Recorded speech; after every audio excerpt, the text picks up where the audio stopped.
Sunday के दिन मैं वापस आ गई हूँ आप सब लोगों से मिलने।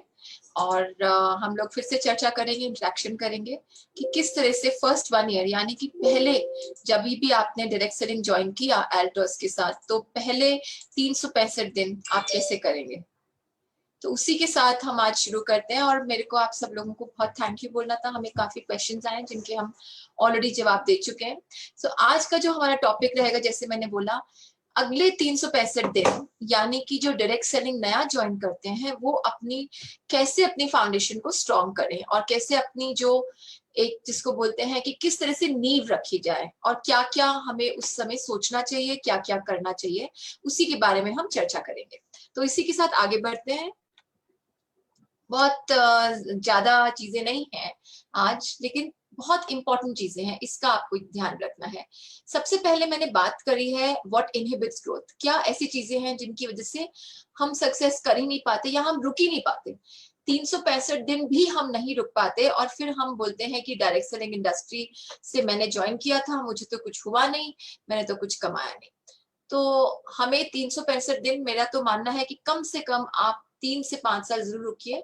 बट फिर भी अगर कोई रीजन है, फिर भी मिनिमम टू मिनिमम 365 डेज के बगैर तो आपको कुछ भी नहीं पता चलेगा। हैंडलिंग रिजेक्शंस, क्योंकि रिजेक्शंस बहुत बड़ा एक एस्पेक्ट होता है जिसकी वजह से हम मायूस हो जाते हैं और पहले ही 10 दिन, 15 दिन, 2 महीने, 3 महीने में छोड़ देते हैं। तो उनको कैसे हैंडल करना है, और इनफैक्ट रिजेक्शंस मैंने शुरू में भी कवर किया है और बाद में एंड में भी एक बारी मैं इसके ऊपर जरूर चर्चा करूंगी।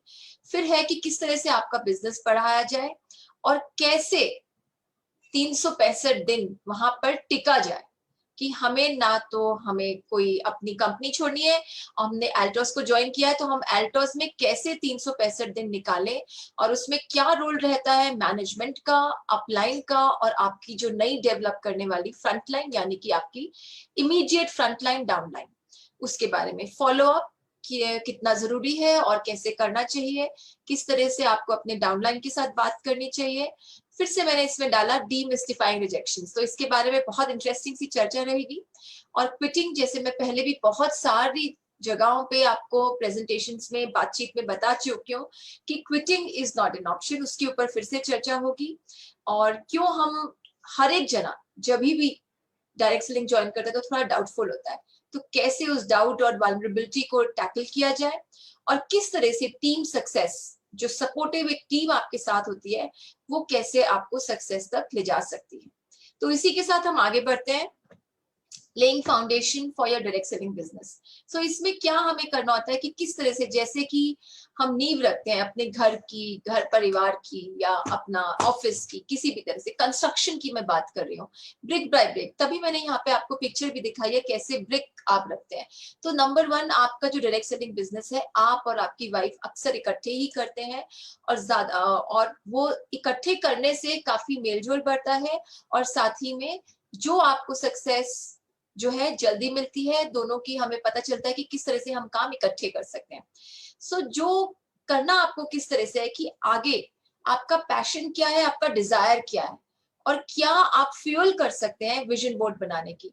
तो जब आप नींव रख रहे हैं तो आप विजुलाइज करिए हर एक ब्रिक के ऊपर कि मेरा क्या पैशन है, क्या मेरी इच्छा है और मुझे ये बिजनेस ज्वाइन करके क्या क्या अपने सपने पूरे करने हैं। तो उसी के साथ आगे बढ़ते हैं और विजन बोर्ड कैसे डेवलप करना है। लेकिन विजन बोर्ड पे मैं ज्यादा फोकस नहीं दूंगी क्योंकि हम सब लोग मोस्टली सब एडल्ट्स हैं और हम बिलीव नहीं करते कि अब हम कोई स्क्रैप बुक बनाए या कोई चार्ट पेपर बनाए या कोई पोस्टर बनाए। तो जितना आप लिख सकते हैं उतना लिखिए। इसी के साथ आगे बढ़ते हैं। अभी जब आपने ज्वाइन कर लिया तो पहले 30 डेज में आपको क्या करना है, आपको अंडरस्टैंड करना है बिजनेस मॉडल डायरेक्ट सेलिंग का क्या है, डिफरेंट टाइप के प्लान्स क्या है, आपकी रेगुलेटरी रिस्पॉन्सिबिलिटी क्या है as a direct seller. Direct selling की गाइडलाइंस 2016 में सरकार ने निकाली, उनको जरूर पढ़िए। और कहीं पे भी आपको कोई इंफॉर्मेशन मिलती है तो इंटरनेट को जरूर सर्च करिए और मैंने यहाँ पे लिंक भी दिया है, DSEF यानी कि जो है, इस आप वेबसाइट पे जाएंगे, direct selling education foundation, US में है और इस पे जाकर आप पढ़ सकते हैं रिसर्च की कितनी सॉलिड आपकी इंडस्ट्री है। व्हाट इनहिबिट्स ग्रोथ, तो ये क्या है, 5-6 मैंने आपको पॉइंट्स दिखाए, सेल्स वैगाबॉन्ड, यानी कि आज मैं इधर हूँ, फिर 2 महीने बाद मैं बोलता हूँ नहीं नहीं मुझे वो कंपनी ज्यादा अच्छी लग रही है, फिर मैं वापस आ जाता हूँ पेरेंट कंपनी में जहां मैंने पहले डायरेक्ट सेलिंग ज्वाइन करी, फिर मैं बोलता हूँ नहीं मैं वापस आऊंगा, मेरे को तो ना मेरा ये वाला अपलाइन नहीं चाहिए, मुझे ये अपलाइन चाहिए। सो आगे पीछे नो क्लैरिटी, और सोचते रहना हाँ नहीं मैं देखता हूँ। फिर ये सोचना कि जो मेरे अपलाइन है, मान लीजिए अपलाइन आपके फ्रेंड्स हैं, और उनके ऊपर पूरा डिपेंडेंट करना, यानी कि आपका खुद का कंट्रीब्यूशन जरा 10% और 90% कंट्रीब्यूशन सिर्फ अपलाइन का होना, तो ऐसे स्पून फीड नहीं किया जा सकता। और अगर कोई, ये मैं एग्जाम्पल पर्सनल आपको बता रही हूँ, कि अगर कोई जना आपको स्पून फीड करता भी है तो चम्मच सिर्फ खिला सकता है ना, यहां से लेकर यहां तक आपको खुद ही मेहनत करनी पड़ेगी। तो उसी तरह से अगर आप मेहनत नहीं करेंगे, टाइम इन्वेस्ट नहीं करेंगे, और सोचेंगे कि सब कुछ हमारा अपलाइन और मैनेजमेंट हमारे को सिखा देगा और हम सीख जाएंगे, और खुद से हम हाथ पैर मुंह अपने जितने भी 5 सेंसेस है उनको नहीं यूज करेंगे, तो हमें सक्सेस नहीं मिलती है। प्रोडक्ट नॉलेज, क्या क्या प्रोडक्ट्स हैं उनके बारे में आपको अच्छे से जानना चाहिए। प्रोडक्ट नॉलेज के बारे में हम सेपरेट प्रेजेंटेशन भी कर चुके हैं और आगे भी इसके बारे में बात करेंगे। Lack of understanding of company sales incentive plan, company का जो सेल्स इंसेंटिव प्लान है वो आपको अच्छे से समझना है। और अगर कोई भी मुझे आके ये बोले कि मैम मुझे समझ में आ गया एक बारी सुनने में, तो ऐसा नहीं होता है। बार बार ही आपको देखना पड़ता है, बार बार ही उसको पढ़ना पड़ता है, समझना पड़ता है अपने लाइन अप लाइन से, क्योंकि कई बारी जो लिखा होता है ऑपरेशनली वो कैसे आपके बैकएंड में इंसेंटिव बन के आ रहा है, वो आपको पढ़ने से, करने से, समझने से ही समझ में आता है। Don't do grapevine, grapevine का मतलब कि आलतू फालतू के लोगों की बुराई ना करें, ना किसी और कंपनी की बुराई करें, ना मैनेजमेंट की बुराई करें, ना अपलाइन की बुराई करें, कुछ भी। Basically do not speak negative about anyone.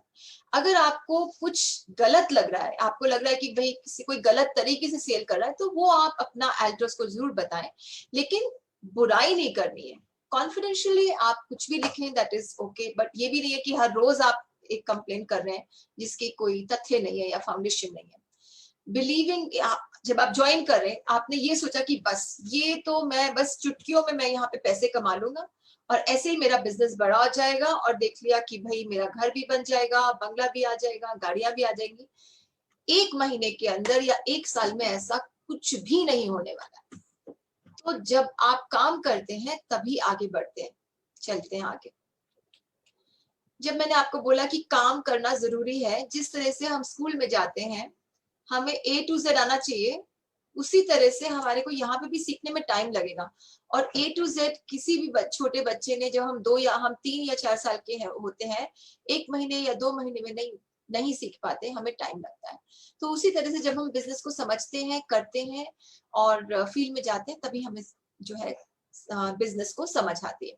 मैंने सबसे पहले ये आपको बातचीत करी कि क्यों इनहिबिट करती है, इसीलिए जिससे कि आप लोग हमेशा तैयार रहें। सबसे पहले आप जब मैंने किया हैंडलिंग रिजेक्शंस, यानी कि आपने अनाउंस कर दिया कि मैंने जो है डायरेक्ट सेलिंग एंटिटी ज्वाइन कर रही है, और मान लीजिए हम एग्जांपल लेते हैं कि आपने एल्टोस ही ज्वाइन करी है। मैं एल्टोस की फेसबुक लाइव से बात कर रही हूँ। आपने एल्टोस ज्वाइन किया, आपने घर परिवार में सबको बता दिया कि मैंने डायरेक्ट सेलिंग, कोई बोलेगा अच्छा आपने डायरेक्ट सेलिंग इंडस्ट्री ज्वाइन करी है, वही वो जो चेन मार्केटिंग है, तो वहीं पे उनको करेक्ट करिए कि डायरेक्ट सेलिंग चेन मार्केटिंग नहीं है। दूसरा कोई बोलता है ओ you join multi level marketing, उसमें क्या होता है, वो तो कुछ है नहीं, बस लोग घुसाए जाओ। अगेन उनको करेक्ट करिए कि मल्टी लेवल मार्केटिंग क्या होता है। मल्टी लेवल मार्केटिंग सिर्फ बोला जाता है क्योंकि आपको जो आप काम कर रहे हैं उसका सेल्स इंसेंटिव है। अगर हम उसको मल्टी लेवल मार्केटिंग नहीं बोलेंगे तो आपका जो सेल्स इंसेंटिव है, जो कमीशन है आपकी मेहनत की, आपकी लगन की, वो किस फॉर्मूला पे कैलकुलेट होगी और कैसे आपको दी जाएगी, ये एक फिर क्वेश्चन मार्क रह जाता है। फिर आपने किसी और से बात करी तो उसने बोला ओ नेटवर्क मार्केटिंग, पता नहीं समझ नहीं आ रहा, लेकिन क्या है, रूल वूल तो कुछ निकले हैं लेकिन पता नहीं कोई भी कुछ भी कर लेता है, मैंने तो सुना है लोगों का काफी नुकसान हुआ है। सो इस तरह के आप बताएंगे और ऐसे आपको जवाब मिलेगा। ये जवाब देने वाले लोग कौन हो सकते हैं? मोर और लेस द एंटायर सोसाइटी। आपके हस्बैंड या wife, spouse, friends, family and relatives, ये सारे ही आपको इसमें से कोई ना कोई आपको मिल ही जाएगा जो आपको, एटलीस्ट मेरा ये मानना है 90% लोग आपको बोलेंगे ओह क्यों ज्वाइन कर लिया। तो अब उस रिजेक्शन को हैंडल करके आपको आगे बढ़ना है। तो ये आप मान के चले कि ऐसा होता है और ऐसा होता रहता है, ऐसा नहीं है कि सिर्फ आपके साथ हो रहा है। सो आपको सपोर्ट अपने आप को करना है और अपने मेंटली अपने आप को स्ट्रांग रखना है। इसी के साथ हम आगे बढ़ते हैं। How to build your business in direct selling. 3 चीजें हैं, लेवरेज और ओरिएंटेशन सेशंस, इसके बारे में हम नेक्स्ट स्लाइड में बात करेंगे डिटेल में। Move outside your comfort zone and connect with your prospects every day. तीसरा है develop your front line. Front line यानी कि आपकी इमीडिएट डाउनलाइन, जो आपके पहले 10-15 लोग जो डायरेक्ट आपके पास हैं, उनकी बात मैं कर रही हूँ। और अभी हम चलते हैं ओरिएंटेशन सेशंस। ओरिएंटेशन सेशंस पे हम सेपरेट भी एक आपके साथ बातचीत कर चुके हैं। तो आपको जो ओरिएंटेशन सेशन है उसको लेवरेज करना है। कैसे लेवरेज करना है? जब आपने ज्वाइन किया तो आप ओरिएंटेशन ट्रेनिंग लेने से पहले कंपनी के बारे में जान लीजिए कि क्या हो रहा है, क्या क्या कंपनी करती है। वैसे आपने फॉर्म भरने से पहले भी काफी कुछ इंफॉर्मेशन ले ली, उसके बावजूद भी आपको जरूर कंपनी के बारे में जानना चाहिए। और जो आपको एल्टर्स मैनेजमेंट या एल्टर्स के जो लोग हैं, एम्प्लॉइज हैं, उन्होंने आपको बताया ओरिएंटेशन प्रोग्राम में, उसको A to Z properly with discipline follow करिए। फिर जो आपके टिप्स और टेक्निक्स आपको जो अपलाइन देता है वो बहुत यूनिक होता है, क्योंकि वो प्रोडक्ट को जाके मार्केट में बेचता है। उसको पता है कि उसका यूएसपी क्या है, किस तरह से उसको बात करनी है कस्टमर के साथ। तो उनके साथ जो आप जितना टाइम स्पेंड कर सके उतना जरूर टाइम स्पेंड करें। आगे चलते हैं। सेकंड हमने बोला कंफर्ट जोन। मान लीजिए एग्जांपल देते हैं, एक महिला है, उन्होंने ज्वाइन किया डायरेक्ट सेलिंग, और एक पुरुष है जिन्होंने डायरेक्ट सेलिंग ज्वाइन किया। पुरुष जो है पार्ट टाइम उन्होंने ज्वाइन किया क्योंकि वो ऑफिस में काम करते हैं, और वो पूरा 1 महीना अपना 7 बजे के बाद मीटिंग करने गए, मिलने गए, और फिर घर आ गए 10 बजे तक। और दूसरी तरफ किसी और फैमिली में एक महिला है जिन्होंने ज्वाइन किया, और उन्होंने उनका है कि भाई उनको बातचीत करनी है, देखना है, लेकिन कुछ हो गया, यानी कि घर में कुछ ऐसी परिस्थिति हो गई कि वो 1 घंटा भी नहीं निकाल पा रहे। तो जब आप वो 1 घंटा भी अपना नहीं निकाल सकते घर की जिम्मेवारी को दोष देकर, तो आपको सक्सेस नहीं मिल सकती। और अगर आप 1 महीने तक आप गए, आप 10 बजे तक वापस आए, आपको लगा नहीं नहीं मुझे तो बहुत थकान हो रही है, मेरा सिर दर्द हो गया है, मुझे ये हो गया, मुझे डॉक्टर के पास जाना पड़ेगा, और आपने डायरेक्ट सेलिंग छोड़ दी, तो फिर आप बताएं कि कैसे आप बिजनेस बढ़ाएंगे। तो कंफर्ट जोन से आपको बाहर निकलना है, अपने आप पे गिव अप नहीं करना है। ये हम आगे भी बात करेंगे। There is no quitting. 30 दिन, 15 दिन, 20 दिन में ही अगर क्विट कर देंगे, या 3 महीने 6 महीने में क्विट कर देंगे, तो कैसे चलेगा? चल ही नहीं पाएगा कोई भी बिजनेस। सिर्फ डायरेक्ट सेलिंग की बात नहीं है, अगर आप स्टार्टअप बिजनेस को भी देखें, अगर आप हम उसमें काम नहीं करेंगे, जैसे कि मैं एग्जांपल देती हूँ, मेरे हाथ में एक ग्लास है, अब मुझे इसको नीचे रखना है, अब मैं इसको नीचे करूं तभी जाएगा ना ये नीचे। अगर मैं ऐसे ही पकड़ के बैठी रहूं तो ये हिलेगा नहीं, यहीं रहेगा। सो उसी तरह से जब तक हम अपने 5 सेंसेस को मूव नहीं करते, उनको उनकी कंफर्ट जोन से नहीं हिलाते, काम करना मुश्किल हो जाता है। सो कैसे करना है? आपको फील्ड पे जाएं, अपलाइन के साथ जाएं, कॉन्फिडेंस करें, उनकी कम्युनिकेशन स्किल्स को देखें, लर्न सेल्स मेथोडोलॉजी, किस तरह से आपको रेशियो देखनी है कि मैंने कितना बेचा, मुझे इस प्रोडक्ट पे इतना पीवी मिलता है, उस प्रोडक्ट पे मुझे इतना बीवी मिलता है। तो वो आपको कॉम्बिनेशन अपने आप देखना है कि मैं किस तरह से फटाफट जो है सेल्स इंसेंटिव बना पाऊं, मेरा कौन सा प्रोडक्ट जल्दी बिक सकता है और कौन सा जल्दी प्रोडक्ट मैं बेच सकता हूँ, उस पर मुझे क्या वैल्यू मिल रही है, बीवी पॉइंट है या जो भी आपका पॉइंट सिस्टम है वो मिल रहा है। किस तरह से अपनी सेल्स पिच बनाए, यानी कि सेल्स पिच का मतलब है आपका विजन क्या है, आपको महीने के एंड तक या फर्स्ट 90 डेज में मैंने क्या क्या करना है वो लिखें। और इसको मेरी रिकमेंडेशन अभी आजकल यही होती है कि आप पेपर पेंसिल से लिखिए या पेन से, नोटबुक से लिखिए। लेकिन फिर भी अगर नहीं लिख सकते हैं, डिजिटल एक्सपोजर बहुत ज्यादा है और डिजिटली लिखना है, तो डिजिटली लिखिए। लिखिए जरूर, सिर्फ सोचने से नहीं बनेगा, लिखना पढ़ना पड़ेगा। प्रैक्टिस करिए, अपना डेमोज दीजिए अपनी अपलाइन के सामने कि एक बारी मुझे प्लीज देख लो मैं ठीक से बात कर रहा हूँ या नहीं। नहीं तो अपने घर परिवार में वाइफ है, बहन है, भाई है, उनके सामने करिए, शीशे के सामने करिए। करने की इच्छा है तो माध्यम बहुत सारे हैं, आगे वो आप पर डिपेंडेंट है। How to build your business, हम इसके 3 आपके जो तीसरी बात है डेवलपिंग योर फ्रंट लाइन, इसके ऊपर हम चर्चा कर रहे हैं। तो वार्म लिस्ट बनानी है, वार्म लिस्ट के बारे में हम चर्चा बहुत डिटेल में अगले हफ्ते करेंगे। और वार्म लिस्ट कौन सा आएगा, वही सारे लोग जो आपको रिजेक्ट कर चुके हैं शुरू में, कि आपके फ्रेंड्स एंड फैमिली, आपके जो लोग हैं वो सब लोग जो आपको एक तरह से घर परिवार के लोग ये आपको रिजेक्ट कर चुके हैं। लेकिन इन्हीं के पास आप जाएंगे जब आप वार्म लिस्ट बनाएंगे। तो जब आप वार्म लिस्ट का काम शुरू करेंगे, एक प्रोसेस होता है वार्म लिस्ट जिसके बारे में हम अगले हफ्ते बात करेंगे, उसी टाइम आपको अपनी सेल्स पिच बनानी है कि इस पर्सन में आपने, मान लीजिए, वैसे तो मेरे हिसाब से जब हम लिखना शुरू करते हैं तो आराम से हम 100 लोगों के नाम आ जाते हैं। लेकिन अगर कोई ऐसी बात है कि आप 100 लोगों के नाम नहीं लिख पाए, आप सिर्फ 10 लोगों के ही नाम लिख पाए, तो 10 लोगों से भी काम शुरू किया जा सकता है। उसमें आपको क्या करना है, 10 लोगों के नाम लिखने हैं, उनकी उम्र, उनकी एज, उनका थोड़ा घर का कॉर्पोरेट बैकग्राउंड देना है। फिर आप अपनी अपलाइन से डिस्कस कर सकते हैं कि ऐसा कौन सा प्रोडक्ट है कि मैं इनको सबसे पहले पिच करूं। और आपको ये भी मालूम होगा उनकी माताजी बीमार है या उनको कुछ ऐसी तकलीफ है, तो उस तरह के प्रोडक्ट्स करें। तो हर एक जो आपकी पहले 10 लोग हैं, हर एक के पास आप जो है उनकी प्रोस्पेक्टिंग इस तरह से करेंगे कि मैं हर एक को क्या प्रोडक्ट बेचूंगा। ऐसा नहीं है कि मतलब हमने अपना किट उठाया या अपने 5-6 प्रोडक्ट्स लिए, मैंने ना डायरेक्ट सेलिंग कंपनी ज्वाइन करी, अल्ट्रोस बहुत बढ़िया है, बहुत ही मजे के प्रोडक्ट्स है, और सारे प्रोडक्ट्स जाके वहां पे रख दिए।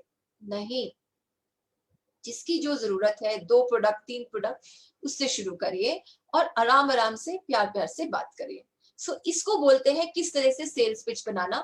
सोचने में बहुत डिफिकल्ट लगता है, मैंने अंग्रेजी में लिख दिया सेल्स पिच, पर इतना मुश्किल है नहीं। बहुत ही ज्यादा आपको सिर्फ प्रेजेंस ऑफ माइंड और कॉमन सेंस यही यूज करनी है। अगली स्लाइड पे चलते हैं। सर्वाइविंग द फर्स्ट 365 डेज, सबको लगता है कि कैसे करें। नो योर कंपनी, मैंने शुरू में भी आपको बोला, कंपनी के बारे में सब कुछ, डायरेक्टर कौन है, जनरल मैनेजर कौन है, सेल्स कौन कर देखता है, और अकाउंट्स पे बैक एंड में कौन है, मैं कहाँ कंप्लेन कर सकता हूँ, सब कुछ आपको पता होना चाहिए। नो योर प्रोडक्ट, प्रोडक्ट के बारे में, जैसे 10 लोग आपने सिलेक्ट किए, अगर आप उनको 5 प्रोडक्ट ही उन सब में रोटेट करेंगे तो वो 5 प्रोडक्ट आपको एकदम टिप्स पे होने चाहिए हर एक प्रोडक्ट के अंदर। वैसे एल्ट्रोस की मैंने फेसबुक पेज और उनका सोशल मीडिया देखा है, वो काफी डिटेल में अपनी प्रोडक्ट के बेनिफिट्स बताते हैं, लेकिन आपको वो हर एक बेनिफिट नहीं बताना है। ये मैं रिट्रेट करती हूँ, आपको सिर्फ 3 बेनिफिट्स बताना है। 3 बेनिफिट्स बताने हैं। अगर आपको क्लाइंट सवाल करे कि अच्छा इससे ये भी होता है, तब उसका जवाब देना है हाँ या ना। मे भी नहीं बोलना है, हाँ मैं देख के बताता हूँ नहीं बोलना है, या मुझे नहीं मालूम नहीं बोलना है, नहीं ये तो इससे नहीं, हम ये ऑफर नहीं करते, सीधा डायरेक्ट बोलना है। इसी के साथ आगे बढ़ते हैं, मेंटेन कनेक्शन विद प्रोस्पेक्ट्स। इसी के बाद हम नेक्स्ट में आएंगे कि किस तरह से कनेक्शन करना है प्रोस्पेक्ट से। फोन करिए, उनके जो वो पेज पोस्ट करते हैं फेसबुक वगैरह पे, उस पे रिएक्ट करिए, व्हाट्सएप स्टेटस पे रिएक्ट करिए। तो कई बारी आपको ऐसे रिएक्ट करना पड़ता है, कई बारी आप ऐसे भी कर सकते हैं कि नहीं मैं ना आपको किसी से मिलाना चाहता हूँ, तो उस बहाने आप कनेक्ट करिए, बट कनेक्ट करते रहिए।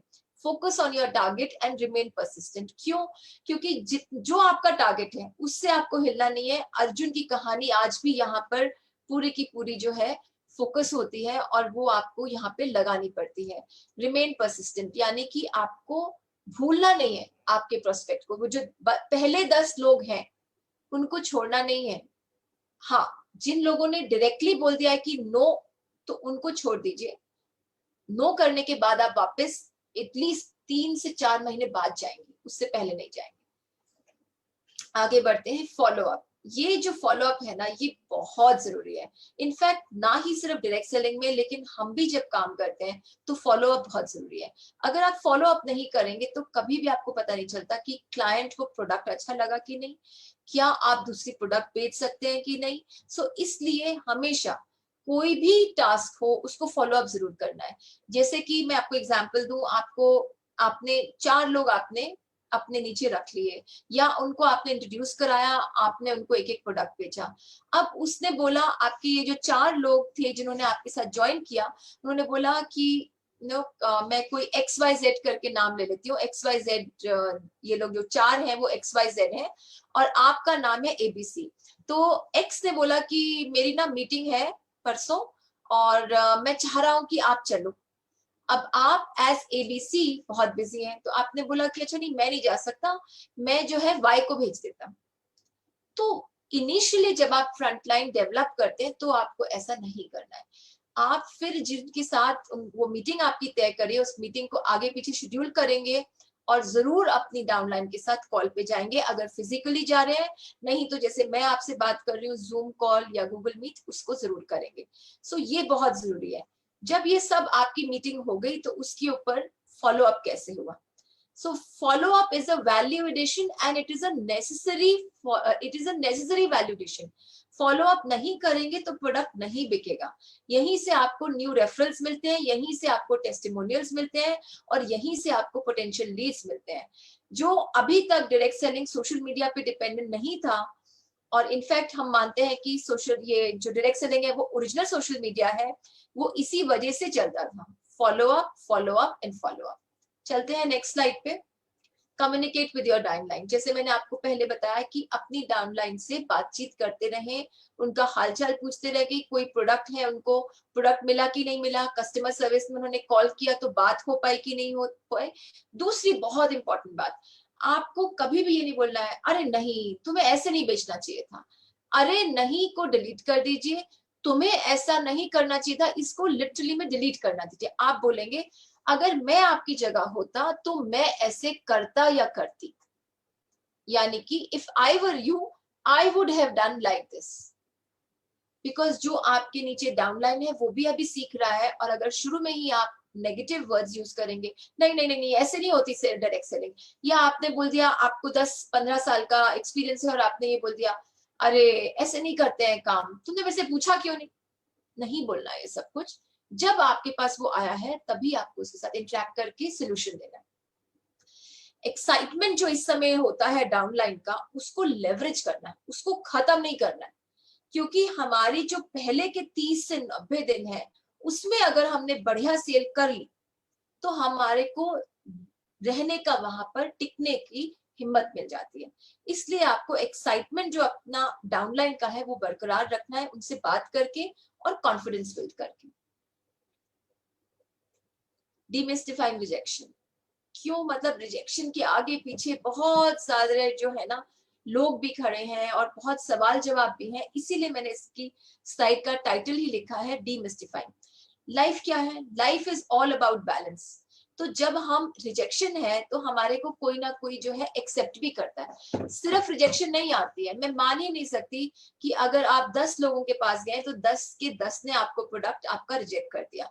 अगर ऐसा कभी होता है किसी के साथ तो यानी कि आप गलत प्रोडक्ट गलत पर्सन के पास जा रहे हैं, या आपने गलत टाइम चूज किया है। जो आपका कस्टमर है वो गलत नहीं होता है।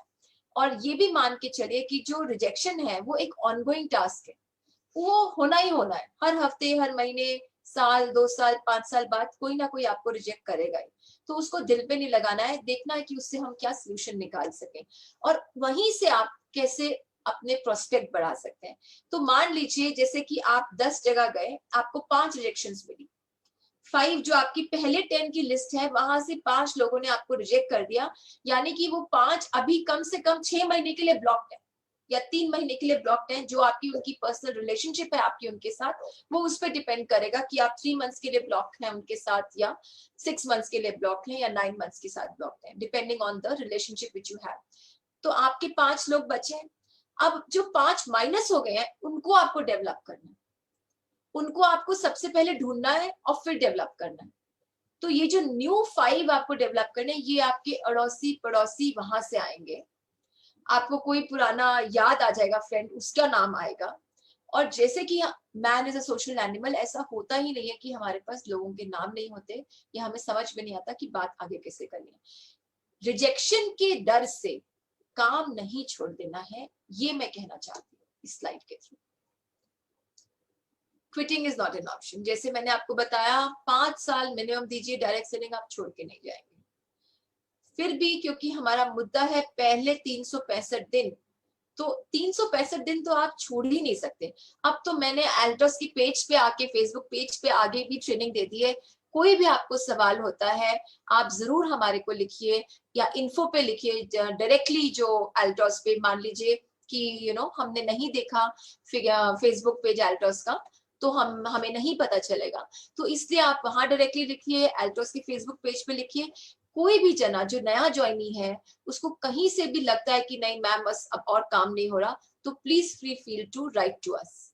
तो इसी तरह से मिलजुल कर ही सक्सेस होती है, प्रोग्रेस होती है। अब मुझे लाया गया, मुझे आप लोगों से बात करने के लिए बोला गया फेसबुक लाइव, वो भी एल्टोस की, तो इसीलिए कि आप क्विट ना करें, इसीलिए कि मैनेजमेंट चाहती है कि आप अच्छा काम करें, आप खुद भी ग्रो करें, और जब आप ग्रो करेंगे तो मैनेजमेंट भी ग्रो करेगी। मैं तो डेफिनेटली ग्रो करूंगी, क्योंकि मुझे आप लोगों के सवालों से भी बहुत कुछ सीखने को मिलता है। अब है कि क्या क्वेश्चंस पूछे जाते हैं, शुड आई डू इट, ये पहले 10 दिन में इस तरह के आता है, मैंने ज्वाइन तो कर लिया, अब मैं करूं कि नहीं करूं, ये मैंने सही डिसीजन लिया कि नहीं किया, मैंने डिसीजन में लाइफ में करूंगा क्या, चलो मैं सक्सेसफुल होऊंगा कि नहीं, क्या मैं बिकम रिच हो जाऊंगा कि नहीं, ये बहुत सारे इस तरह के सवाल आते हैं। तो क्या करना है, शुड आई डू इट, आप जब घुस चुके हैं तो आप पीछे मुड़ के नहीं देखना है। 365 दिन you can not take a break, आपको देखना ही नहीं है कि मैं क्यों गया, क्या हो गया, until unless it's a major family calamity because of which आप कोई ऐसा रीजन हो गया कि आप नहीं कर पाए, फिर भी आपको ऐसे कोशिश करनी है कि आपको काम करते ही रहना है। फिर है कि आता है कि अच्छा मैंने ज्वाइन कर लिया, 1 महीना हो गया, मैंने तो पैसे नहीं बनाए, 3 महीने हो गया, अभी पैसे इतने बने नहीं है, what am I suppose to do with my life, मैं अपनी जिंदगी से क्या करूं, मैं तो इसमें भी फेल हो गया, मेरे से तो ये भी नहीं हो रहा, देखो उसने इतना कर लिया, उसने मेरे साथ ही ज्वाइन किया। तो इस तरह की नेगेटिव सेल्फ टॉक नहीं करनी है, रिपीट कर रही हूं, नेगेटिव सेल्फ टॉक नहीं करनी है। तीसरा, when will I become rich, आप अपना विजन बोर्ड बनाइए, सेल्स पिच बनाइए, और गारंटी मेरे से ले लीजिए कि आप जो है अपनी जो भी आप सेल कर रहे हैं, जो भी आप मेहनत कर रहे हैं, उस मुताबिक आपकी अर्निंग 100% होगी ही होगी। तो इसी के साथ हम आगे बढ़ते हैं। अब रहता है सेल्फ डाउट कि मैंने सही कंपनी ज्वाइन करी है कि नहीं। तो मेरा ये मानना है कि जब आपने ज्वाइन कर लिया है एल्ट्रॉस, तो आपको एल्ट्रॉस के साथ रहना चाहिए। आपको काफी लोग आगे बोलेंगे किसी और कंपनी से कि भाई आप हमारे पास आ जाइए, यहाँ पे ये लेवरेज है या वो है। आप करके तो देखिए डायरेक्ट सेलिंग एक बारी एल्ट्रॉस के साथ, फिर आप देखें कि भाई क्या मैं सच्ची में छोड़ना चाहता हूँ। और जब आप बिजनेस अच्छे से करेंगे और आपको इतना सपोर्ट मिलेगा मैनेजमेंट और आपकी अपलाइन की वजह से, कि आपका जितने भी आपके डाउट्स हैं वो क्लियर होंगे, और आपको ऐसा नहीं लगेगा कि मेरा क्या होगा। अब है सपोर्टिव टीम, बहुत बड़ा इंपॉर्टेंट पॉइंट है। तो इसमें क्या क्या होना चाहिए, सक्सेस के हिसाब से मैंने ये एब्रीवेशन बनाई है, और आप सब लोग भी सक्सेस से आपका क्या मीनिंग है वो फेसबुक पे जरूर, जो हमारा फेसबुक लाइव चल रहा है उस पे जरूर लिखें। सिंसियरिटी, यूनिकनेस, कमिटमेंट, कितने आप सिंसियर हैं, ऑथेंटिक रह सकते हैं, बहुत जरूरी है। कितनी आपकी खुद की एक यूनिकनेस है जिस तरह से आप बेचना चाहते हैं। कमिटमेंट आपका टाइम का, अपने जो पैशन का कितना है, और क्या आप रोज कंसिस्टेंट है कि नहीं, या कम से कम हफ्ते में 5 दिन कंसिस्टेंट है कि नहीं, या हर दिन क्या आप 3 से 4 घंटे दे रहे हैं कि नहीं, ये चीजें हैं।